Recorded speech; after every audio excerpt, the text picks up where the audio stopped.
तज्जयति परं ज्योति समं समस्तैरनन्तपर्यायैः दर्पणतलेव सकला प्रतिफलति पदार्थमालिका यत्र। पुरुषा सिद्धि उपाय ग्रंथ और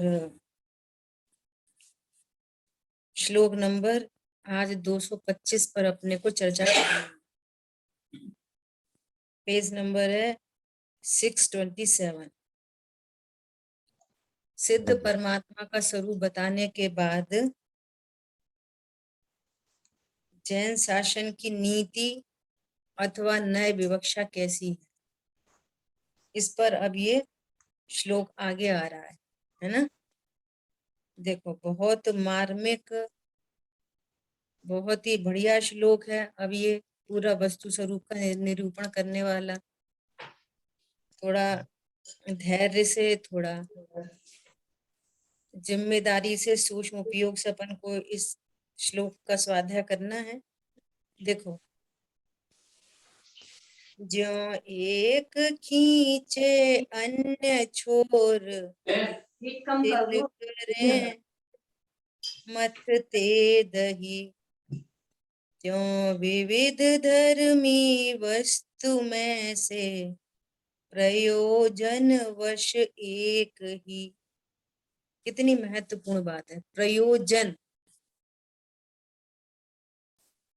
करते प्रमुख हैं अन्य गौड़, इसी तरह सब धर्म का हो ज्ञान जैनी नीति यह, जयवंत वर्ते नित यहाँ। ये सर्वज्ञ भगवान की नीति जयवंत वर्ते। कहाँ वर्ते? हमारे ज्ञान में जयवंत वर्ते, तो हमारे को भली प्रकार से वस्तु स्वरूप का ज्ञान हो और फिर हमारे प्रयोजन की सिद्धि हो। हमारे प्रयोजन की क्या क्या प्रयोजन है हमारा, हमें किस प्रयोजन की सिद्धि करनी है? तो कार्य से कहें तो सुखी होना। सब ऐसा बोलते हैं ना, सुखी होना। हमें क्या होना है? सुखी होना। ये कार्य है। और कारण से, इसका कारण क्या है कि यहाँ अनेक मिली हुई चीजों में मैं कौन हूं ऐसा जानना प्रयोजन। क्योंकि आज तक मैंने अपने को नहीं जाना, अपने स्वभाव को नहीं जाना, मैं कौन हूं ये नहीं जाना। इसलिए अपने को जानना प्रयोजन, और उसका फल सुख है। क्यों है? क्योंकि मैं सुख स्वरूप हूं। जीव वस्तु कैसी है? सुख स्वरूप ही है। जिसका जो स्वरूप होता है उससे उसकी प्राप्ति होती है। चीनी को जाने, है ना, तो चीनी से किसकी प्राप्ति होगी? मिठास की प्राप्ति होगी, क्योंकि उसका मिठास स्वभाव है। ऐसे ही जीव का स्वभाव क्या है? अब देखो, स्वभाव तो अनेक हैं, ये भी एक बहुत पॉइंट समझने का। जीव में कितने स्वभाव हैं? स्वभाव तो अनंत है, लेकिन प्रयोजन वश किसको बोलते हैं? सुख स्वभावी है, क्योंकि सुखी होना प्रयोजन है, नंबर एक। और ऐसे बोलते हैं कि शुद्ध आत्मा है, मेरा नाम मात्र जानना, मेरा काम, मेरा स्वभाव मात्र जानना है। सो मात्र जानना स्वभाव है कि सुख स्वभाव है कि अनंत स्वभाव है? समझ में आ रही है बात? ये है, ये इसको कह रहे हैं जयवंत वर्ते। किस विवक्षा से क्या बात कही जा रही है? स्वरूप को जानना है तो जानना स्वभाव है। लक्षण एक होता है, स्वभाव अनेक होते हैं, और जो लक्षण है वो भी स्वभाव ही है। क्या कहा? वस्तु की पहचान का जो चिन्ह है वो क्या है? स्वभाव ही है। परंतु उसको लक्षण कहा जाता है, और सुखी होना प्रयोजन है। तो मेरा सुख स्वभाव है, स्वभाव की प्राप्ति होती है। और ऐसे वस्तु में कितने स्वभाव है? अनंत स्वभाव है। हाँ जी। इसलिए कहते हैं ज्ञानानंद स्वभावी हूँ। दोनों बोलते हैं, ज्ञानानंद स्वभावी। ज्ञान लक्षण है और सुखी होना, आनंद होना प्रयोजन। समझ में आई बात? ये पूरी बात समझ में आई? बात समझ आई। हाँ, लक्षण भी स्वभाव है, लेकिन लक्षण वस्तु की पहचान का चिन्ह है। वस्तु में स्वभाव अनेक होते हैं, पर लक्षण एक होता है।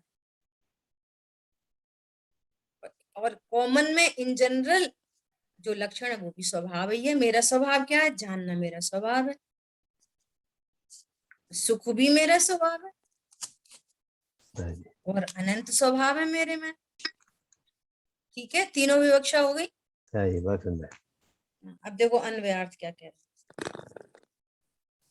दही की मथनी की रस्सी को खींचने वाली गोपी ग्वालिनी की तरह जिनेन्द्र देव की स्यादवाद नीति अथवा निश्चय व्यवहार रूप नीति, नीति मतलब विवक्षा, वस्तु के स्वरूप को एक सम्यक दर्शन से अपनी तरफ खींचती है, दूसरे से अर्थात सम्यक ज्ञान से शिथिल करती है, और अंतिम अर्थात सम्यक चारित्र से सिद्ध रूप कार्य को उत्पन्न करने में सर्व के ऊपर वर्तती है।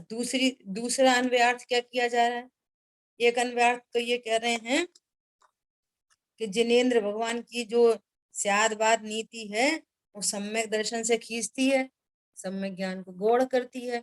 और ऐसे ऐसे धी मथा जाता है ना, एक से खींचते हैं, एक को गौड़ करते हैं, फिर दूसरे को खींचते हैं, उससे गौड़ करते हैं, तो फिर क्या होता है? मक्खन निकल के आता है ऊपर तैरता हुआ। तो इस तरह से ये सिद्ध रूप कार्य की उत्पत्ति होती है ऊपर तिरता हुआ। एक तो ये विवक्षा हो गई। दूसरा अन्वयार्थ का अर्थ क्या कर रहे हैं? दही की मथनी की रस्सी को खींचने वाली ग्वालिन की तरह जो वस्तु के स्वरूप को एक अंत से अर्थात द्रव्यार्थिक ने से आकर्षण करती है, खींचती है, और फिर दूसरी द्रव्यार्थिक ने से शिथिल करती, पर्यार्थिक ने से शिथिल करती है, वह जैन नीति जिन मत की न्याय पद्धति जयवंतती है ना। एक बार गौड़ करती है, द्रव्यार्थिक न्याय को मुख्य करेंगे तो पर्यार्थिक न्याय गौड़ होता है, तो पर्यार्थिक न्याय को मुख्य करेंगे तो द्रव्यार्थिक न्याय गौड़ होता है। अब देखो ये सारे शब्द हैं, अब इनको सरलता से पहले टीका भावार्थ और पढ़ते हैं, फिर करेंगे चर्चा। दही द टीका पेज नंबर 628। दही की मथनी की रस्सी को खींचने वाली ग्वालिनी की तरह जिनेन्द्र भगवान की जो नीति अर्थात विवक्षा है, वह वस्तु स्वरूप को एक नए विवक्षा से खींचती है, दूसरी नए विवक्षा से ढीला करती है। वह अंते अर्थात दोनों विवक्षाओं से जयवंत रहे। भावार्थ भावार्थ यह है कि भगवान की वाणी स्यादवाद रूप अनेकांतात्मक है। वस्तु स्वरूप का निरूपण प्रधान और तथा गौण न की विवक्षा से करने में आता है। जैसे कि जीव द्रव्य नित्य भी है और अनित्य भी है। द्रव्यार्थिक न की विवक्षा से नित्य है, पर्यार्थिक न की विवक्षा से अनित्य है। यही नए विवक्षा है। नोट, इस श्लोक में यह बताया है कि शास्त्र में किसी स्थान पर निश्चय न की मुख्यता से कथन है, किसी स्थान पर व्यवहार न की मुख्यता से कथन है, परंतु उसका यह अर्थ यह नहीं है कि सच्चा धर्म किसी समय व्यवहार न इन ब्रैकेट अभूतार्थ न के आश्रय से होता है, किसी समय निश्चय न अर्थात भूतार्थ न के आश्रय से होता है। वास्तव में धर्म तो हमेशा निश्चय न अर्थात भूतार्थ न के विषय के आश्रय से ही होता है। मोक्ष मार्ग का निरूपण दो प्रकार से होता है, किंतु मोक्ष मार्ग दो नहीं, सरागता से भी मोक्ष मार्ग और वीतरागता से भी मोक्ष मार्ग, इस प्रकार परस्पर विरुद्धता तथा संशय रूप मोक्ष मार्ग नहीं है। अपन ने ये पूरी टेक्निकल भाषा सब पढ़ ली। अपन को एकदम सरल, अपन को पंडित तो बनना नहीं है, अपने को तो अपने प्रयोजन की सिद्धि करनी है। ठीक है, यहाँ पर क्या कहना चाह रहे हैं, विश्व की कोई भी वस्तु उठाओ, कोई सी भी, ऐसे तो विश्व में कितने द्रव्य कहे, संख्या अपेक्षा तो अनंतानंत है, लेकिन प्रकार संख्या अपेक्षा से 6 प्रकार, है। 6 टाइप्स है ना, हम्म, जीव पुद्गल धर्म धर्म आकाश काल, और संख्या कितनी है, अनंत अनंत। कालणुम असंख्यात हैं, वे तीनों एक एक हैं, और पुद्गल अनंत अनंत है, जीव भी उसके अक्षय अनंत है ना। हाँ ये जी। अब अपन किसी भी एक द्रव्य को उठाओ, जीव हो पुद्गल हो धर्म धर्म आकाश काल, किसी को भी, और यहाँ लौकिक में एग्जैक्टली तो ये पुद्गल की पर्याय है, परंतु हम समझने के लिए इसको भी एक वस्तु पर ट्रीट करते हैं समझने के लिए, जैसे पेन एक द्रव्य है, ऐसे ट्रीट करते हैं समझने के लिए, है ना। तो ये समझना कि प्रत्येक वस्तु अनंत धर्मात्मक एक है, बहुत इंपॉर्टेंट बात है। पेन कितने हैं, एक एक है ये, समझो एक ये पुद्गल द्रव्य है, क्या है ये एक पुद्गल द्रव्य, लेकिन एक पुद्गल द्रव्य एक होने पर भी इसमें अनंत धर्म है, अनंत शक्ति है, अनंत गुण है, अनंत धर्म युगल है ना।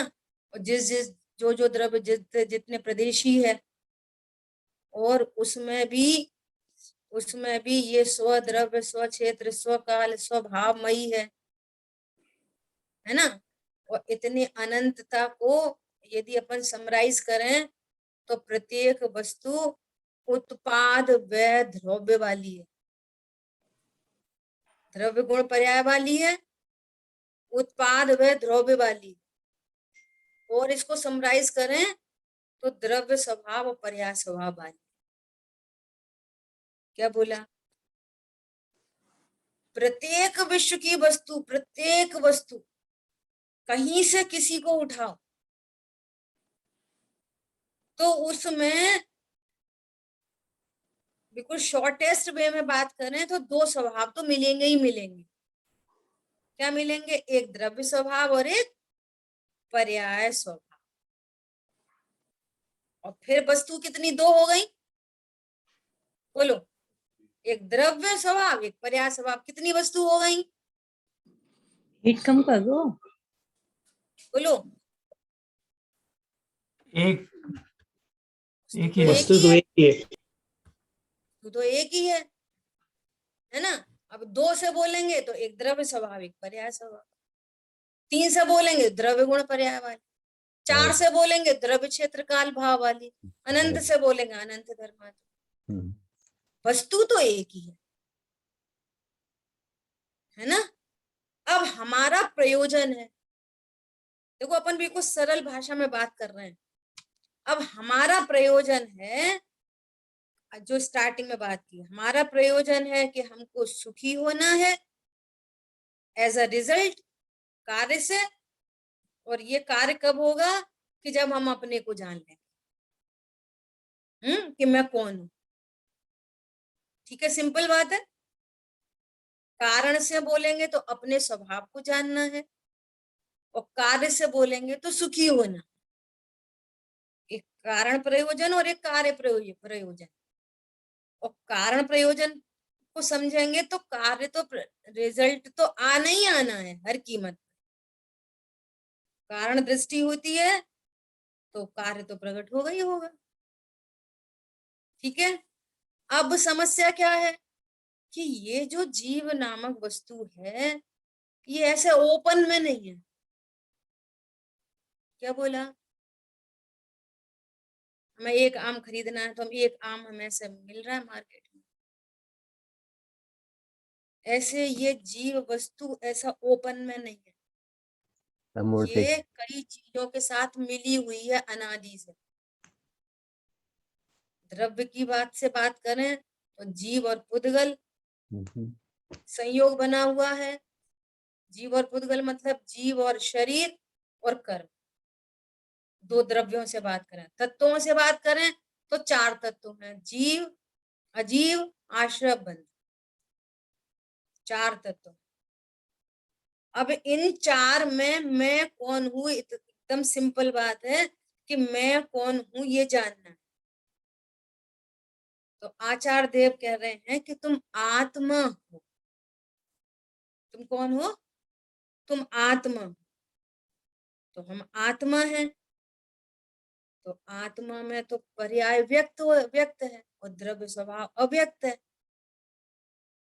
ना। देखो अभी बोलेंगे देखो जानने में ये शब्द चल रहे हैं, अपने को जानने में आ रहे हैं ना कि हाँ हमें जानने में आ रहे हैं। किससे जान रहे हैं? आंख से कि कान से?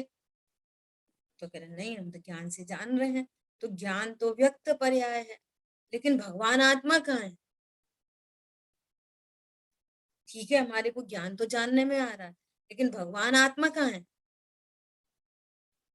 तब तब मजबूरी है आचार्य भगवान की कि उसको इस एक द्रव्य जो उत्पाद व द्रव्य युक्तम सत वाला जो द्रव्य था उसको भेद करके बताना पड़ रहा है कि ये जो पर्याय है ना, जानना जानना पर्याय, ये पर्याय स्वभाव और यहीं पर द्रव्य स्वभाव मौजूद है। त्रिकाली ध्रुव भगवान आत्मा अनंत गुण संपन्न। तो ये द्रव्य स्वभाव और ये पर्याय स्वभाव समझ में आया? तो हाँ राग देश भी तो उत्पन्न हो रहे हैं, जान ही तोड़ नहीं रहे, राग देश भी उत्पन्न हो रहे हैं। तो अब क्या कह रहे हैं, चूंकि वस्तु स्वरूप की सिद्धि करनी है ना, इन ये क्षणिक पर्याय जो नहीं देखा नहीं शाश्वत देव रही क्षण का पर्याय की प्रीति तो विश्व में सबको ही है। क्षण का पर्याय की प्रीति ये शाश्वत देव पता नहीं, और यही हमारा प्रयोजन है कि हम उस शाश्वत देव को जान लें, है ना। तो अब क्या कह रहे हैं कि हाँ पर्याय में क्रोध मान माया लोभ लाई झगड़ा खाना पीना दया दान पूजा पाठ के परिणाम हैं, स्वीकृति है, और यहीं पर जानने वाला ज्ञान स्वभाव है, और जहां ज्ञान स्वभाव है यहीं पर त्रिकाली ध्रुव भगवान आत्मा। तो साहब ये भी है ना, ये भी है ना, ये भी है ना। तो अब क्या कह रहे हैं कि पर्याय है, सब कुछ है, क्योंकि वस्तु उत्पाद व द्रव्य उत्तम सत है, सब कुछ है। तुम पर्यार्थिक न को गौड़ करके ये त्रिकाली ध्रुव देखो। ये एक रस्सी को खींची, तुम दोनों को खींचोगे काम नहीं तो वो बनेगा। जो मथानी है ना, क्या बोलते हैं उसको, वो जो एक तो मथानी। मटका है नीचे जिसमें दही रखा है ना, और एक वो मथनी है उसमें रस्सी लगी है। अगर दोनों को खींचेंगे हाँ तो मटका ही फूट जाएगा, और दोनों को छोड़ देंगे तो दही में कुछ नहीं होएगा। अब ये कलाकारी है, इसको कह रहे हैं कि ये जैन मत की न्याय पद्धति जयवंत वर्ते, और जिसके ज्ञान में ये जयवंत वर्तती है समझ लो वो बहुत निकट भव्य जीव है, ये अनंत सुख को प्राप्त करने वाला जीव है। शरीर भी तो है, शरीर भी तो है, शरीर भी तो है, तो कौन मना कर रहा है शरीर नहीं। और जिनवाणी में भी कहा है एक इंद्री जीव, दो इंद्री, तीन इंद्री, चार इंद्री, पांच इंद्री। बोलो, रागी जीव, द्वेषी जीव, पीतरागी जीव, सम्यक दृष्टि जीव, मिथ्या दृष्टि जीव, गुण स्थान वाला जीव, मार्गा स्थान वाला जीव। बोले कितने प्रकार से जीव का वर्णन किया। तभी क्या कह रहे हैं कि मार्गणा स्थान वाला जीव कहा, तुम्हें जीव खोजना है ना तो यहाँ खोजना, परंतु जीव मार्गणा स्थान गुण स्थान वाला नहीं होता। तभी क्या करेंगे, वो पर्यायार्थिक नय को, और एक बहुत इंपॉर्टेंट बात कि नय है ना, नय, ये नय ज्ञान की पर्याय है, न चारित्र की पर्याय है, न श्रद्धा की पर्याय। जब नय की बात चले तो नय में तुरंत खड़ा करना ज्ञान, नय प्रमाण, ये ज्ञान की पर्याय है। जो ज्ञान पूरी वस्तु को देखता है वो ज्ञान प्रमाण ज्ञान है, और प्रमाण से ग्रहित वस्तु के किसी एक अंश को मुख्य करता है, अन्य अंश को गौण करता है, वो नय है। अब किस अंश को मुख्य करता है कि यदि पर्याय को मुख्य कर रहा है, उत्पाद व अंश को मुख्य करता है तो पर्यार्थिक नय है, और यदि द्रव्य स्वभाव को मुख्य करता है तो द्रव्यार्थिक नय है।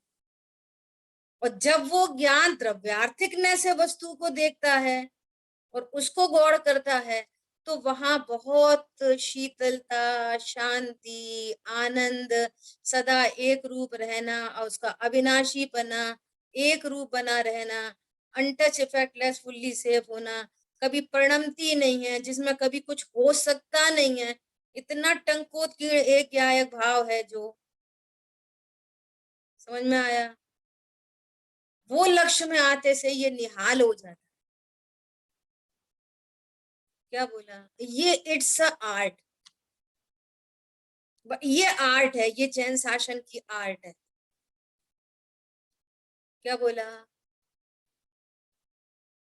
भेद विज्ञान कला है, कला, और बाकी सब बला है। अब इतनी पूरी ये जो अपन ने ये अभी थोड़े ऐसे कठिन कठिन से शब्द पढ़े ना, ये इतना मर्म है उसका। निश्चय व्यवहार का यूज कहाँ होता है, दो तरीके से होता है जिन शासन में। एक तो वस्तु स्वरूप की सिद्धि करने के लिए, और नंबर 2 मोक्ष मार्ग का निरूपण करने के लिए। क्योंकि वो मोक्ष मार्ग है ना, वो भी अमूर्तिक पर्याय है, वो भी गुप्त पर्याय है, वो डायरेक्ट ऐसे दिखाई नहीं देती हैं, और दिखती है शरीर की क्रिया, और शरीर की क्रिया के माध्यम से परिणाम दिख जाते हैं, है ना। तो उन परिणामों और शरीर की क्रिया के माध्यम से उस मोक्ष मार्ग को बताना पड़ता है, पराश्रित कथन करना पड़ता है, ये मजबूरी है। लेकिन तुम उस निरूपण को, व्यवहार निरूपण को कभी भी मोक्ष मार्ग नहीं जानना, ये बहुत समझने की बात है। और जो निश्चय व्यवहार में निपुण हो गया, देखो स्टार्टिंग की ना ग्रंथ की, जहाँ वक्ता श्रोता के स्वरूप की बात की, वहां ही आचार्य भगवान ने निश्चय व्यवहार की बात की थी। और अब बस अंत हो रहा है, अब बस अगली एक श्लोक और बचा है जिसमें वो कहेंगे कि इस स्वरूप गुप्त अमृतचंद आचार्य देव का तो कोई कर्तव्य नहीं है शास्त्र की रचना में। आ रही बात ख्याल में? बात समझ ली। फिर से निश्चय व्यवहार के स्वरूप को सामने लेके आ रहे हैं। और देखो मुझे भी, अपन बीच में एक बात कर रहे हैं, मेरे को अभी एक ऐसा ही विकल्प आया था अभी 2-3 दिन पहले, कि जैसे अपन सबकी चर्चा हुई कि अपने को आगे द्रव्य संग्रह जी ग्रंथ लेना है ना, गुरुदेव श्री के प्रवचन के माध्यम से। हाँ जी। तो वो द्रव्य संग्रह जी ग्रंथ में देखो, एक तो द्रव्य संग्रह ग्रंथ ये है, ये छोटे दादा की टीका है द्रव्य संग्रह ग्रंथ के ऊपर, बहुत ही सरल टीका, एकदम इजी है, जो दोपहर में अपन इसको चला रहे हैं बच्चों की क्लास में। बच्चे क्या मतलब सब है, बड़े छोटे सब, है ना। लेकिन जो मूल अमृत वो ब्रह्मदेव सूरी जी की टीका है, वो बहुत गंभीर टीका है, उसके बहुत मतलब वजनदार शब्द हैं उसमें, और निश्चय व्यवहार का बहुत गजब का पूरा उसमें निरूपण है, पूरी चर्चा उधर से ही है, पूरा प्रयोग है। पूरा प्रयोग है निश्चय व्यवहार का, जबरदस्त, बहुत मतलब बहुत आनंदमयी टीका है। जैसे समय सार जी के गुरु शिष्य है ना, इधर कुंद कुंद आचार्य भगवान, इधर अमृतचंद आचार्य भगवान, ऐसे ही वे हैं दोनों, नेमीचंद सिद्धांति देव और ब्रह्मदेव सूरी। बहुत गजब की टीका है, बहुत शानदार टीका। और फिर गुरुदेव श्री का निरूपण तो फिर अपने को और उसमें आनंद आने वाला है। तो ऐसा विकल्प आया कि ये ग्रंथ पूर्ण होते से ही पहले अपन अध्यात्म के नए की, हालांकि अपनी क्लास में 2-3 बार चर्चा हो चुकी है, परंतु फिर से अपन उस नए की चर्चा करें पहले, 1-2 जितने दिन में हो जाए, 1 दिन में 2 दिन में, उसके बाद ग्रंथ शुरू करें। ठीक है दीदी, बहुत सुंदर है ना। हाँ जी। और उसमें आप सबके साथ की जरूरत है, वन वे ट्रैफिक नहीं चले। आपको समझ में आ रहा है तो आप बोलो समझ में आ रहा है, नहीं आ रहा तो बोलो नहीं समझ में आ रहा, है ना। और जितने कोशिश हो सके उतनी कोशिश करेंगे, फिर अपने को वो टीका पढ़ने में बहुत मजा आएगा। अपने को कुल मिला के जो अपना पर्पस है ना, अपने स्वरूप का आश्रय लेना अपना पर्पस है, और फिर आनंद होना उसका रिजल्ट है, तो वो अपने प्रयोजन की सिद्धि। हमने 1 ग्रंथ पढ़ लिया, 2 पढ़ लिए, 3 पढ़ लिए, 4 पढ़ लिए, वो कुछ मजेदारी की बात नहीं, हमारा पर्पस सॉल्व हो, है ना, ऐसा भाव है। ठीक है दीदी, दीदी उसमें सद्बुद्ध असद्बुद्ध वो सब ले लेंगे ना? हाँ, पूरा टोटल आपको चार्ट भेज देंगे पहले ना, जिस चार्ट से अपन चर्चा करने वाले हैं वो चार्ट ले लेंगे और आप उसको स्क्रीन पे रख देंगे, है ना। हाँ जी। स्क्रीन पे रख के फिर अपन चर्चा करें, ऐसा। ठीक है, क्योंकि इसके बिना बात नहीं बन सकती। हाँ जी, हाँ जी। जो नए चक्र को समझता है वही सिद्ध चक्र में जाके विराजमान होता है, गारंटी है। और लोग उसको चक्कर समझते हैं, तो जो चक्कर समझते हैं वो 4 गति के चक्कर काटते हैं, सिंपल बात है। जिसको चक्कर लगता है तो कोई चक्कर खाते हैं, जिसको चक्र समझ में आता है तो सिद्ध चक्र में विराजमान होते हैं। ये परम सत्य बात है, ये बहुत मजा आता है, बहुत मजा आता है, अपने स्वरूप बार बार ख्याल में आता है, कैसा अद्भुत स्वरूप है अपना। बहुत अच्छा दीदी, था। आगम के नए और आध्यात्मिक नए दोनों लेंगे कि खाली एक ही लेंगे? नहीं, अध्यात्म के नए, देखो आगम के नए की अगर अपन चर्चा करेंगे तो बहुत डिटेल्ड है।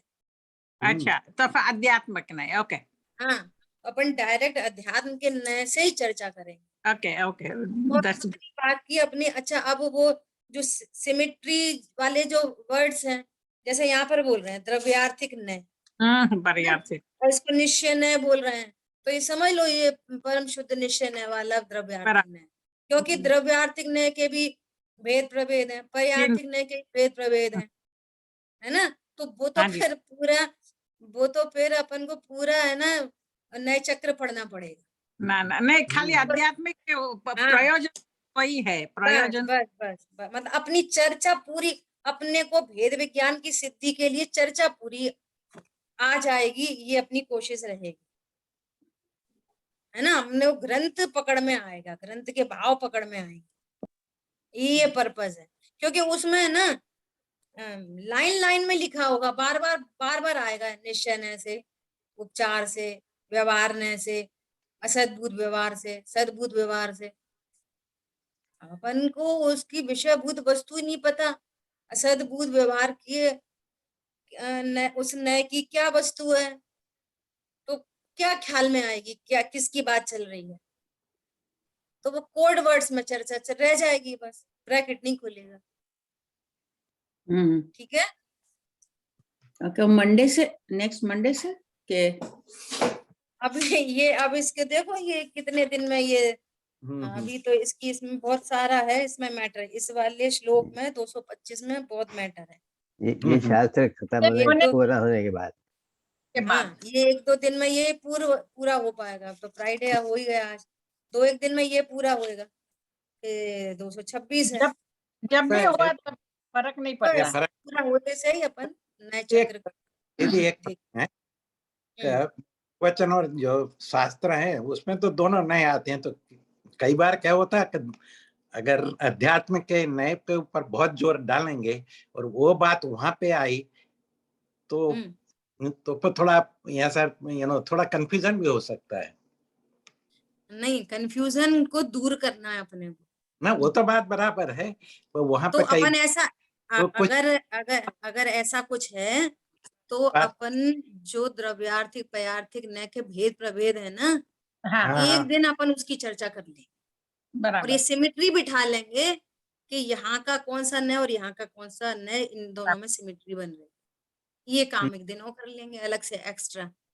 हाँ जी। अध्यात्म के नय पूरी तरह से पढ़ने के बाद फिर एक दिन में अपन एट अ ग्लांस उनके भेद प्रभेद की भी चर्चा कर लेंगे।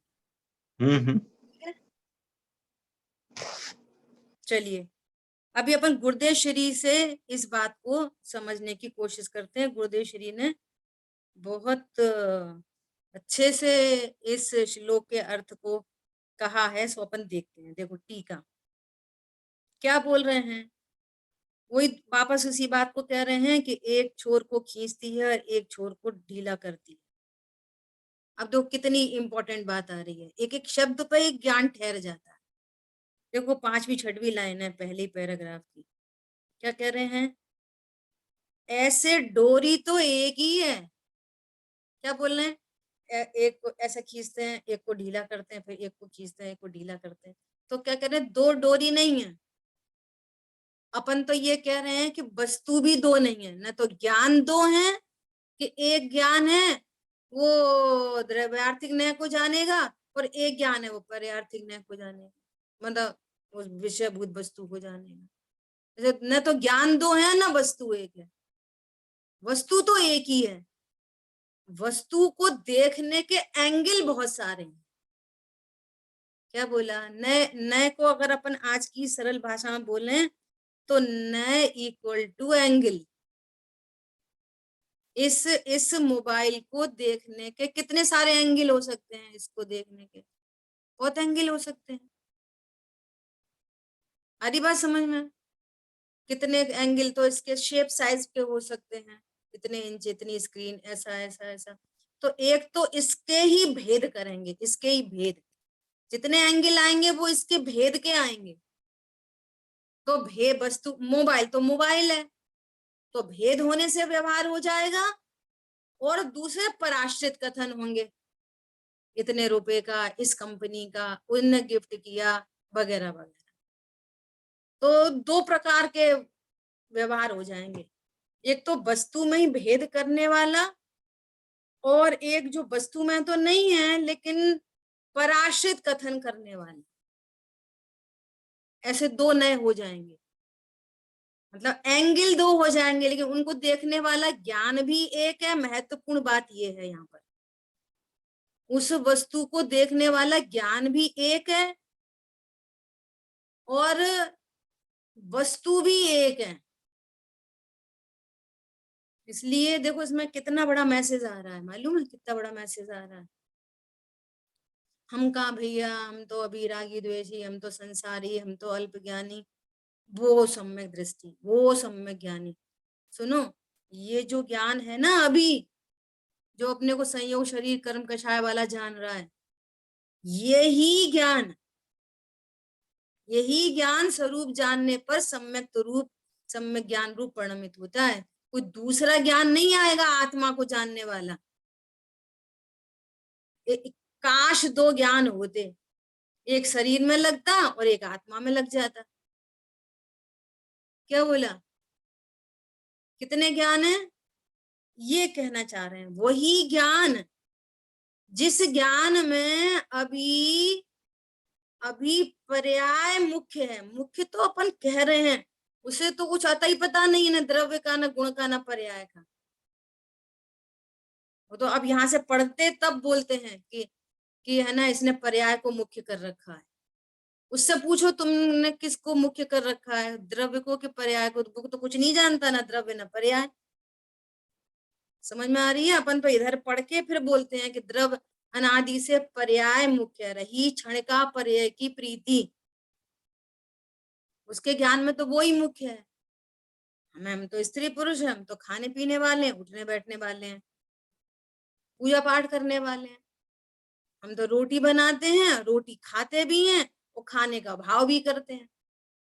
अब आप कल्पना करो, बहुत गंभीरता से विचार करो, बहुत गंभीरता से विचार करो, जो पूरा व्यक्त हो रहा है। रोटी बनाई,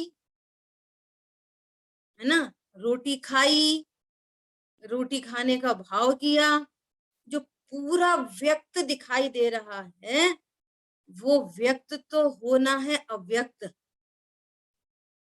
और जो अव्यक्त है उसको होना है व्यक्त, और करना धरना कुछ नहीं।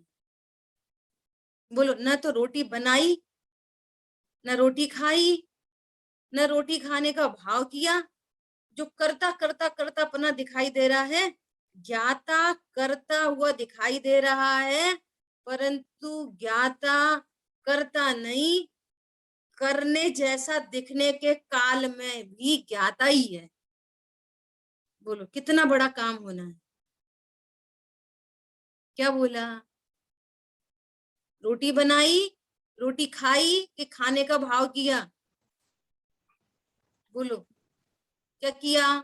भाव, अरे बोलो जल्दी। खाने का भाव किया, खाई अरे नहीं, भाव भी नहीं किया, भाव भी नहीं किया।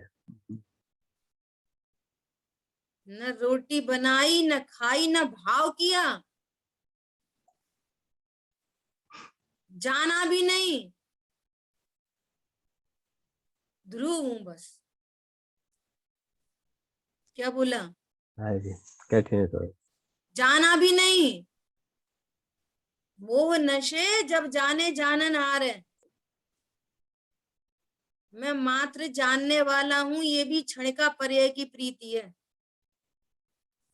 क्या बोला? हाँ जी, मात्र जानने वाला भी क्षणिका पर्याय की प्रीति है। ऐसी अद्भुत बात है। बोलो, ज्ञाता कर्ता प्रतिभासित हो रहा है। क्यों हो रहा है? क्यों हो रहा है? समस्त कर्तृत्व का मूल अज्ञान है। अज्ञान के कारण ज्ञाता कर्ता प्रतिभासित हो रहा है, ओनली प्रतिभासित हो रहा है, परंतु है नहीं किसी कीमत पर।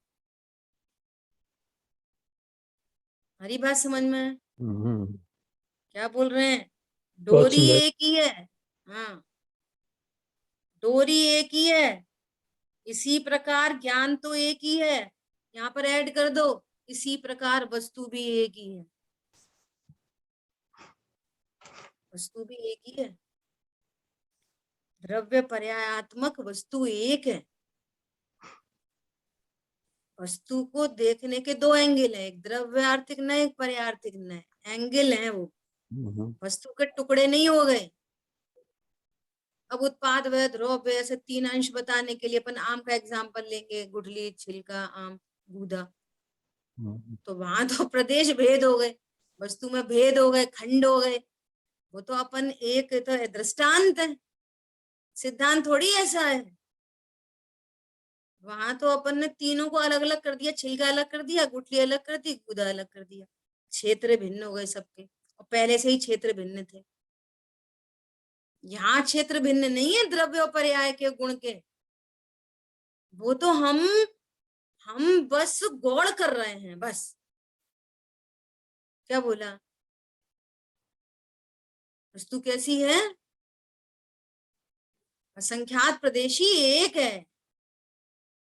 द्रव्य के प्रदेश, गुण के प्रदेश, पर्याय के प्रदेश भिन्न भिन्न नहीं है। हाँ जी, यहाँ सर्वांग में टॉप टू बॉटम सर्वांग में हर प्रदेश पे यहाँ एक निडिल रखो। अपन ने परमार्थ वचनिका पढ़ी थी, पूरा विषय आया था। एक निडिल रखो, यहाँ पे जीव द्रव्य, यहाँ एक पॉइंट पे अनंत गुण, हाँ जी, अनंत गुण। जैसे मिश्री की एक डली में एक पॉइंट पे अनंत गुण, अंदर बाहर ऊपर नीचे मिठास, अंदर बाहर ऊपर नीचे, सर्वांग में मिठास, सर्वांग में सफेदी, सर्वांग में चिकनापन, सर्वांग में भारीपन, हाँ जैसे जी, सर्वांग में अनंत गुण संपन्न हूं मैं, और सर्वांग में अनंती पर्याय, अनंत गुणों की अनंत पर्याय, एक समय में हर गुण की एक एक पर्याय। हाँ जी, देखो इसको अपन कैसे भाव आसन कर सकते हैं, कर सकते कि नहीं कर सकते? ये तो अपन है ना, जिसको बायोलॉजी बोलते, जूलॉजी बोलते, उस भाषा में बात कर रहे हैं, नर्वस सिस्टम से। अरे वो नर्वस सिस्टम है, माइंड तक जाता और ऐसा ऐसा। अरे यहाँ टेक्नोलॉजी से बात करो, ये है जीव विज्ञान, जेनोलॉजी, है ना क्या? अरे सर्वांग में यदि ज्ञान नहीं होता तो बोलो पीठ में कुछ एकदम पॉइंट लगा कुछ, तो आपको कैसे ज्ञान होगा? यदि सर्वांग में ज्ञान नहीं होता तो सर्वांग में है ज्ञान। हाँ जी, पैर में कुछ कुछ पता चला, कैसे पता चला? मति ज्ञान कहाँ पे होता है? मति ज्ञान, शुद्ध ज्ञान, सर्वांग बोलो। पूरी आत्मा मति में, शुद्ध ज्ञान कहाँ पे होता है? दिमाग में, दिल में, हर एक प्रदेश में आत्मा। सर्वांग में, प्रदेश प्रदेश पर, हम्म, प्रदेश प्रदेश पर अवग्रह यह धारणा होती है सर्वांग में। दूसरा एग्जाम्पल सुन लो, भय हुआ, एकदम अचानक किसी चीज से भय हुआ, तो स्वेटिंग कहाँ पे होती है? सारे रोम शरीर। रोम कहते हैं ना, खड़ा हो गया एकदम से, डर गए, कहाँ होती है? सर्वांग में। भय कहाँ उत्पन्न होता है? सर्वांग में। ये दृष्टांत क्यों दिए जा रहे हैं? क्या समझना है? वस्तु एक है, उसको जानने वाला ज्ञान भी एक है, लेकिन हम वस्तु को कई एंगल से देख सकते हैं। सो वो एंगल का नाम है परंतु ज्ञान के दो नय। अभी यहाँ से दो नय से बात चल रही है, निश्चय नय, व्यवहार नय कहो, या द्रव्यार्थिक या पर्यार्थिक नय कहो, ठीक है? अब बहुत इंपॉर्टेंट बात, बहुत इंपॉर्टेंट बात क्या है कि जब सम्यक दर्शन की बात चलती है ना, तो हम ज्ञान से नाप तोल करने लग जाते। ये एक बहुत बड़ी विडंबना है। ज्ञान की बात चलती है, ज्ञानी भी तो खाते पीते उठते बैठते, सम्यक दृष्टि, तो दृष्टि की बात चल रही है ना, तो सम्यक दृष्टि नहीं खाते पीते उठते बैठे। श्रद्धा का विषय तो एक अभेद ज्ञायक होता है, श्रद्धा में मुख्य गौड़ नहीं होता, ये पक्का कर लेना एकदम से। मुख्यता गौड़ता ज्ञान में होती है। प्रदीप सर बोलते हैं ज्ञान टॉर्च की भांति है, टॉर्च, टॉर्च जलाई तो हम इधर देख रहे, इधर देख रहे, इधर देख रहे, इधर देख रहे, है ना? ज्ञान एज अ टॉर्च। लेकिन श्रद्धा का विषय मुख्य गौड़ श्रद्धा नहीं कर सकती।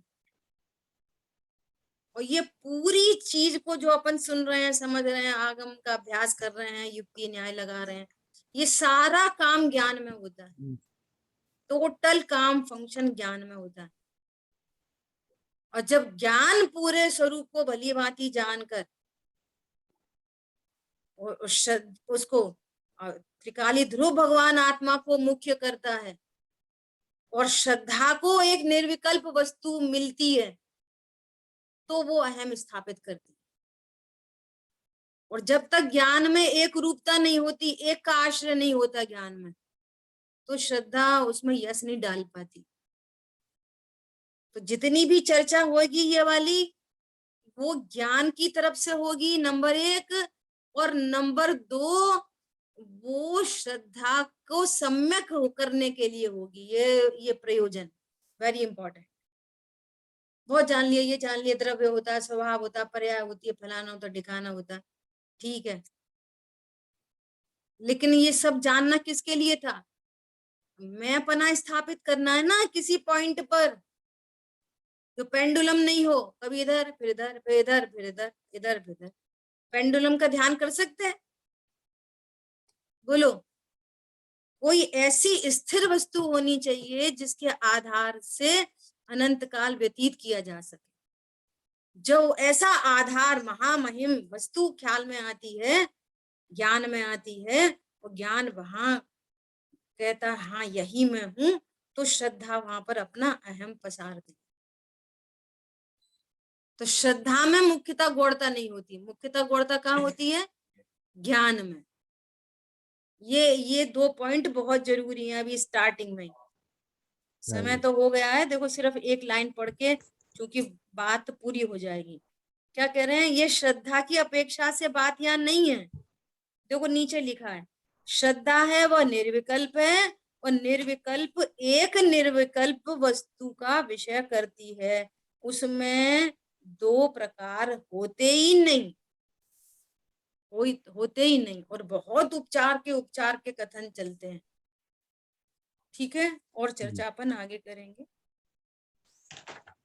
जिनवाणी के ज्ञान से सूझे लोकालोक, सो वाणी मस्तक नमः सदा दे तुम दुख।